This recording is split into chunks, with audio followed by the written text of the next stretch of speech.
వనము లేదంటే మనుగడ లేదు. కానీ ఒక చిన్న గ్రామం అడవిని కాపాడుతోంది. అదే పిప్పల్-3. రాజస్థాన్ రాష్ట్రం రాజసముద్ జిల్లాలో ఉన్న పిప్పల్-3 అనే గ్రామం ఒక మంచి మార్గం కోసం ప్రయత్నించే గ్రామం. ఎందుకంటే ఇక్కడ ప్రతి ఒక్క అమ్మాయి పుట్టినప్పుడు 111 చెట్లను నాటుతారు.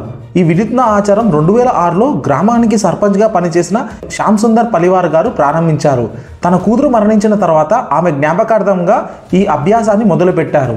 ఈ రోజు వరకు గ్రామంలో 3.5 లక్షలకు పైగా చెట్లను నాటబడ్డాయి.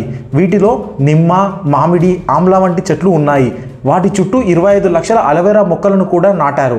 ఇవి ఇప్పుడు గ్రామానికి ఆదాయ మార్గంగా ఉన్నాయి. ఈ అలోవెరా చెట్లను వాడుకొని గ్రామ మహిళలు అలోవెరా జెల్, సబ్బులు, బ్యూటీ ప్రొడక్ట్స్ తయారు చేస్తున్నారు. ఈ గ్రామంలో పుట్టిన ప్రతి అమ్మాయికి గ్రామస్తులందరూ 21,000 రూపాయలు జమ చేసి తల్లిదండ్రులు 10,000, మొత్తం 31,000 ఆ అమ్మాయి పేరు మీద డిపాజిట్ చేస్తారు. ఇది ఆ అమ్మాయి 18 సంవత్సరాలు దాటిన తర్వాత మాత్రమే పొందుతుంది.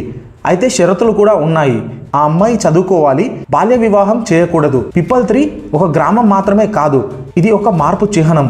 ఈ గ్రామం మనకు చెబుతోంది, ప్రకృతిని ప్రేమించాలి, అమ్మాయిలను గౌరవించాలి.